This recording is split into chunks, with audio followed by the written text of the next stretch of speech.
First ചാപ്റ്ററിലെ important ആയ ചില questions കൂടി നമുക്ക് പരിചയപ്പെടാം. Obtain Coulomb's law in vector form. Coulomb's law എങ്ങനെയാണ് വെക്റ്റർ ഫോമിൽ റെപ്രസെൻ്റ് ചെയ്യുന്നത്? ഇവിടെ രണ്ട് ചാർജസ് ഉണ്ട്, Q1 and Q2 separated by a distance R. Then the force acting on Q1 by Q2.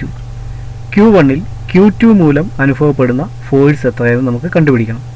ആ ഫോഴ്സിനെ ഞാൻ F12 എന്ന് റെപ്രസെൻ്റ് ചെയ്യുന്നു. The force on the first charge by the second it is equal to 1/4πε0 into Q1 Q2 divided by R12 square into unit vector R12. ഇവിടെ unit vector R12 Q1ൽ നിന്ന് Q2വിലേക്കുള്ള ആ ഡിസ്റ്റൻസിൻ്റെ ഡയറക്ഷനെയാണ് സൂചിപ്പിക്കുന്നത്. Q1ൽ നിന്ന് Q2വിലേക്കുള്ള ഡിസ്റ്റൻസിൻ്റെ ഡയറക്ഷനെ സൂചിപ്പിക്കുന്ന യൂണിറ്റ് വെക്റ്ററാണ് R12. Then force acting on Q2 by Q1. Q2വിൽ Q1 മൂലം അനുഭവപ്പെടുന്ന ഫോഴ്സ് എത്രയെന്ന് നമുക്ക് കണ്ടുപിടിക്കണം. അത് F21. F21 is equal to 1/4πε0 into Q1 Q2 divide by R21 square into unit vector R21. Here the magnitudes of two forces are equal. രണ്ട് ഫോഴ്സുകളുടെയും മാഗ്നിറ്റ്യൂഡുകൾ same ആണ്. കാരണം എന്തുകൊണ്ടാണ്? ചാർജുകൾ സെയിം ആണ്, അവയ്ക്കിടയിലുള്ള ഡിസ്റ്റൻസും സെയിം ആണ്. അതുകൊണ്ട് ഫോഴ്സുകളുടെ മാഗ്നിറ്റ്യൂഡുകൾ ഈക്വൽ ആണ്. എന്നാൽ നോക്കുക, R21ൻ്റെ ഡയറക്ഷനും R12ൻ്റെ ഡയറക്ഷനും ഓപ്പോസിറ്റ് ആണ്. അതുകൊണ്ട് ഈ ഫോഴ്സുകൾ ഓപ്പോസിറ്റ് ഡയറക്ഷനിലാണ്. അതുകൊണ്ട് ഓപ്പോസിറ്റ് ഡയറക്ഷനിലാണ് ആക്ട് ചെയ്യുന്നത്. Therefore R12 is equal to minus of R21. രണ്ടിൻ്റെയും മാഗ്നിറ്റ്യൂഡുകൾ ഈക്വൽ ആണ്, എന്നാൽ ഡയറക്ഷൻസ് ഓപ്പോസിറ്റ് ആണ്. അതുകൊണ്ട് F12 is equal to minus of F21 നമുക്ക് എഴുതാം. ഇതാണ് കൂളംസ് ലോയുടെ വെക്റ്റർ ഫോം.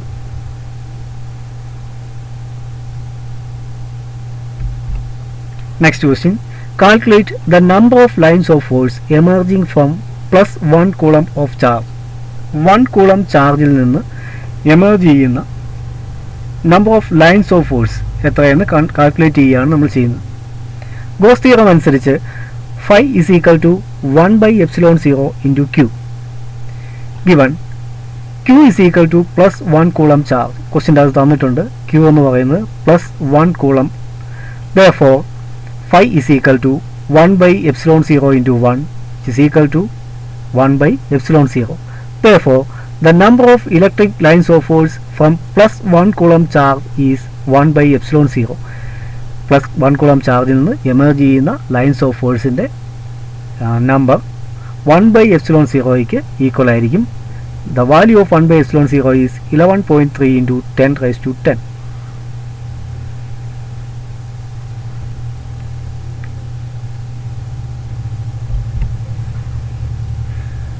അടുത്ത ക്വസ്റ്റ്യൻ, കൂളംസ് ലോയിൽ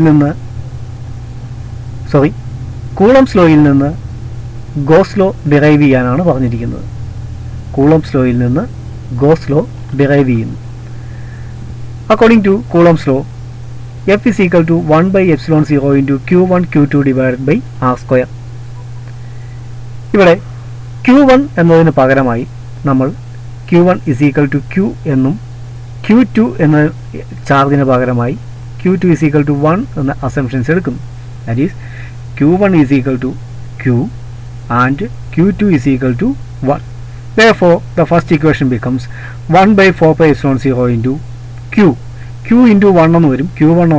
Q1ന് പകരം Q എന്നും Q2ന് പകരം 1. Therefore Q by R square നമുക്ക് കിട്ടും. ഈ ഇക്വേഷൻ നോക്കുക. This equation represents the electric field intensity due to a point charge. ഒരു പോയിന്റ് ചാർജ് മൂലമുള്ള ഇലക്ട്രിക് ഫീൽഡ് ഇൻറ്റൻസിറ്റിയുടെ ഇക്വേഷനാണ് ഇപ്പോൾ നമുക്ക് കിട്ടിയിരിക്കുന്നത്. E is equal to 1/4πε0 into Q divided by R square. Mark this equation as 1. Then consider a spherical surface of radius R. ഒരു spherical surface, radius R ആയിട്ടുള്ള ഒരു spherical surface നമ്മൾ consider ചെയ്താൽ അതിൻ്റെ surface area integral ds is equal to 4πr² ആണ് നമ്മൾ പഠിച്ചിട്ടുണ്ട്. Here E and ds are in same direction. ഇയും ഡിഎസും ഒരേ ഡയറക്ഷനിലാണെങ്കിൽ അവയ്ക്കിടയിലുള്ള ആംഗിൾ എത്രയായിരിക്കും? 0 ഡിഗ്രി ആയിരിക്കും. കോസ് 0 ഡിഗ്രിയുടെ value 1, cos 0 is equal to 1 ആണെന്ന് നമ്മൾ പഠിച്ചിട്ടുണ്ട്. Therefore phi is equal to E D S cos theta. E D S cos theta എന്നാണ് ഇലക്ട്രിക് ഫ്ലക്സ് കാണാനുള്ള equation. Is equal to E into integral D S എന്ന് നമുക്ക് കിട്ടും. Cos തീറ്റയുടെ value 1 ആയതുകൊണ്ട് E into integral D S എന്ന് കിട്ടും. ഇനി ഇയുടെയും ഇൻ്റഗ്രൽ ഡി എസിൻ്റെയും വാല്യൂസ് നമ്മൾ ഈ ഇക്വേഷൻ്റെ അതേ സബ്സ്റ്റിറ്റ്യൂഷൻ നടത്തുകയാണ്. ഇക്വേഷൻ നമ്പർ 1ഉം 2ഉം. അപ്പം ഇക്ക് പകരം 1/4πε0 ഇൻറ്റു Q divide by R square എന്നും ഇൻ്റഗ്രൽ എസ് ഡി എസിന് പകരമായി 4πr² എന്നും ലഭിക്കും. ദെയർഫോർ ക്യാൻസൽ ചെയ്യാനുള്ള ടേമുകൾ ക്യാൻസൽ ചെയ്ത് കഴിയുമ്പോൾ phi is equal to 1/ε0 into Q എന്ന് കിട്ടും. This is Gauss theorem.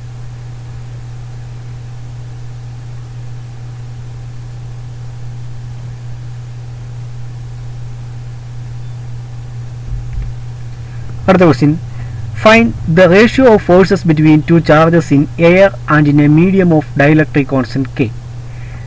രണ്ട് മീഡിയം, ഫസ്റ്റ് മീഡിയം എയർ ആണ്, രണ്ടാമത്തെ മീഡിയം ഡൈഇലക്ട്രിക് കോൺസ്റ്റന്റിൻ്റെ വാല്യൂ കെ ഉള്ള ഒരു മീഡിയമാണ്. അങ്ങനെയുള്ള രണ്ട് മീഡിയത്തിൽ സെയിം ചാർജസ് സെയിം ഡിസ്റ്റൻസ് അകലത്തിൽ വെച്ചിരുന്നാൽ അവയുടെ റേഷ്യോ എത്രയായിരിക്കും? ആദ്യം എയറിലായിരിക്കുമ്പോഴുള്ള ഫോഴ്സ് നമുക്ക് കണ്ടുപിടിക്കാം. എഫ് എയർ എന്ന് മാർക്ക് ചെയ്ത് റെപ്രസെൻറ്റ് ചെയ്യുന്നു. F air is equal to 1/4πε0 into Q1 Q2 divide by R square. ഇനി മീഡിയത്തിലായിരിക്കുന്ന സമയത്ത് അതിൻ്റെ ഇക്വേഷൻ ഇങ്ങനെ ചേഞ്ച് വരും. 1/4πε0 into K into Q1 Q2 divided by R square. ഇപ്പോൾ രണ്ട് ഇക്വേഷൻസ് നമുക്ക് കിട്ടി. എയറിലുള്ള ഇക്വേഷനും കിട്ടി, മീഡിയത്തിലുള്ള ഇക്വേഷൻ. ഇനി അവയുടെ റേഷ്യോ കാണാൻ അവ തമ്മിൽ ഡിവൈഡ് ചെയ്യുന്നു. F air divided by F medium is equal to 1/4πε0 into Q1 Q2 divide by R square into രണ്ടാമത്തെ ടേം ഡിവൈഡ് ചെയ്യേണ്ട ടേമിൻ്റെ റെസിപ്രോക്കൽ കൊണ്ട് നമ്മൾ മൾട്ടിപ്ലൈ ചെയ്യുകയാണ്. അപ്പോൾ 4πε0k into R square divided by Q1 Q2 നമുക്ക് ലഭിക്കും. That is F air by F medium is equal to K. F air divided by F medium is equal to K. Or അവയുടെ ratio നമുക്കിങ്ങനെ കിട്ടും. k:1 എന്ന് നമുക്ക് ലഭിക്കും.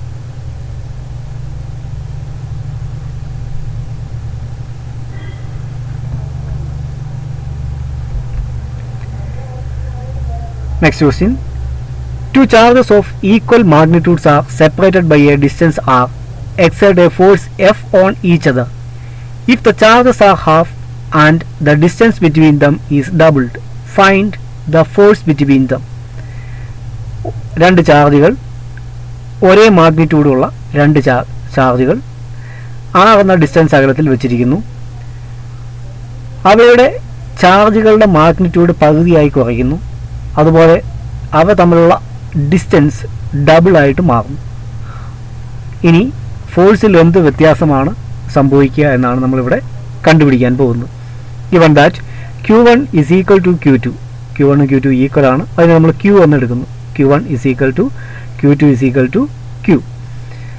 Then F1 is equal to 1/4πε0 into Q into Q divided by R square.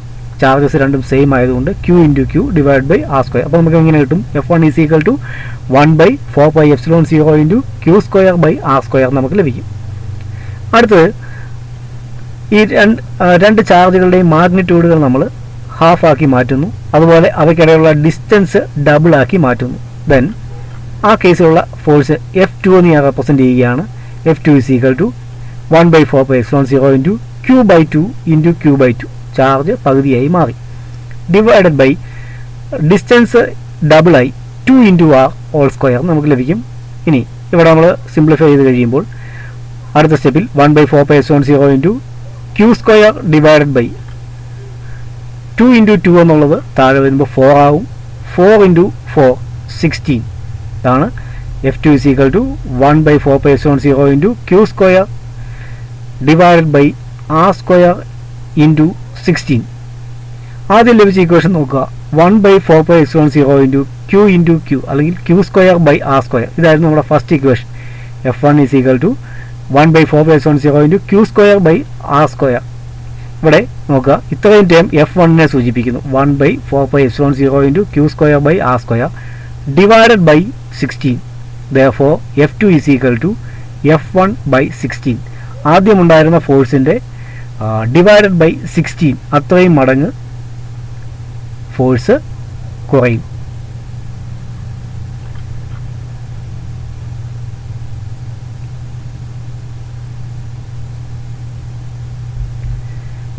Next question, match the following. കുറച്ച് physical quantities തന്നിരിക്കുന്നു, അവയുടെ യൂണിറ്റുകളാണ് right സൈഡിൽ തന്നിരിക്കുന്നത്. ഇത് മാച്ച് ചെയ്യാനാണ് നമ്മളോട് പറഞ്ഞിരിക്കുന്നത്. നമുക്കറിയാം force, charge, electric field intensity, electric flux, dipole moment, absolute permittivity, relative permittivity, surface charge density. ഇതെല്ലാം ഈ ചാപ്റ്ററിൽ തന്നെ നമ്മൾ പഠിച്ചിട്ടുള്ള ഫിസിക്കൽ ക്വാണ്ടിറ്റീസ് ആണ്. അവയുടെ യൂണിറ്റുകളും നമ്മൾ പഠിച്ചതാണ്. നേരെ നമുക്ക് ആൻസറിലേക്ക് പോകാം. ഫോഴ്സിൻ്റെ യൂണിറ്റ് ന്യൂട്ടൺ, ചാർജിൻ്റെ unit coulomb, electric field intensity newton per coulomb, electric flux newton metre square per coulomb, dipole moment coulomb metre, absolute permittivity coulomb square per newton metre square. Relative പെർമിറ്റിവിറ്റിക്ക് യൂണിറ്റ് ഇല്ല. Surface charge density coulomb per metre square.